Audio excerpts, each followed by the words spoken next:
بسم اللہ الرحمن الرحیم۔ میں انور خان یوٹیوب چینل کی وساطت سے آپ سے مخاطب ہوں۔ پچھلے ولاگ میں جو ہم نے بات کی تھی وہ جنگ احد پہ کی تھی، لیکن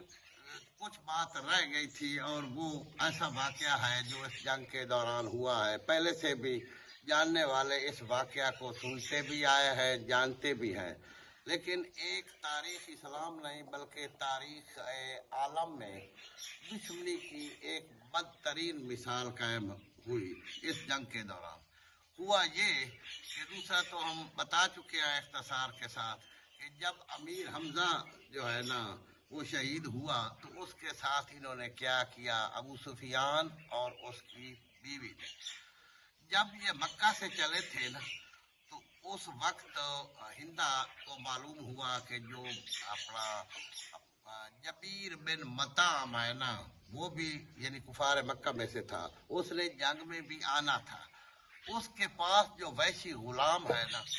اسے بہت تجربہ ہے نیزہ مارنے کا، اور تاک میں بیٹھ کر اگر اس کو ٹکا دیا جائے ایسا دشمن کہ اس کی ہٹ میں ہو، دوسری جنگ میں وہ نہ شامل ہو، کہیں ایسا نہ ہو کہ وہ مارا بھی جا سکتا ہے، لیکن وہ نیزہ مارنے کا بہت ماہر ہے۔ تو اس نے بلوا بھیجا ہندا نے،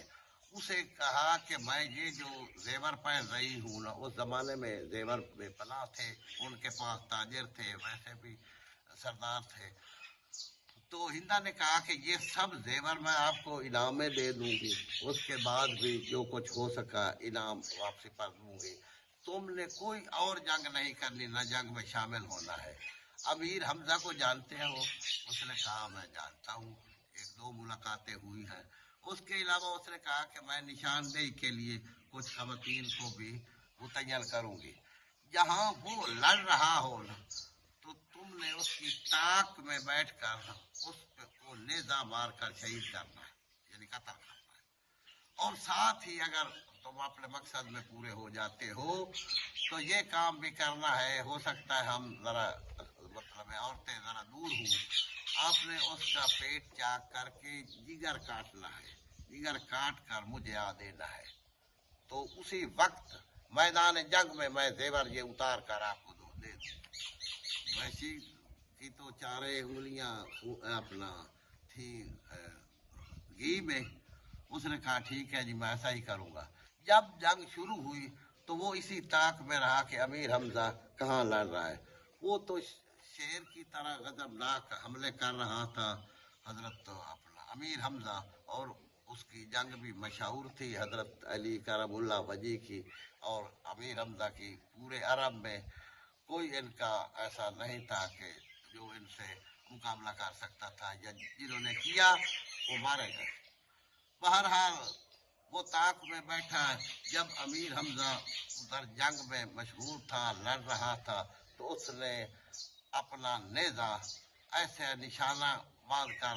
مارا کہ حضرت امیر حمزہ کی کمر میں نیزہ لگا اور اپنا مسانے سے نکل گیا۔ مسانے سے جب پار ہوا تو لازمی بات ہے اتنی بڑی ضرب تھی، حضرت امیر حمزہ گر پڑے، وہ گرے ہیں، اس نے ادھر ادھر دیکھ کر فوراً دوڑ کر آئے آپ کی لاش پہ، اور چھری بھی اس کے ساتھ پاس پہلے سے موجود تھی۔ اس نے جگر کاٹا، پیٹ کاٹ کر جگر کاٹا، اور فوراً وعدے کے مطابق ہندا کے پاس لایا۔ ہندا بھی اس کے یعنی تھوڑا سا قریب ہی تھی۔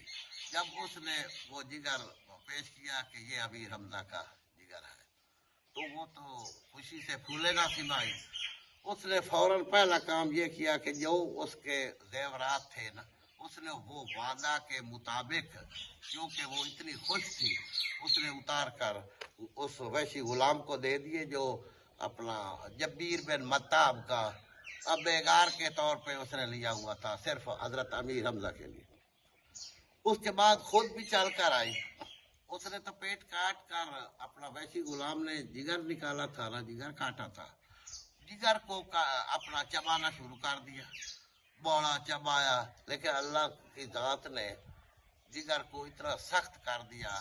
کہ وہ کاٹ کر کھا نہ سکی، کیونکہ اس ذات کی اپنی مسلطیں ہیں، وہ ایک اپنا مرد مجاہد مسلمان سچے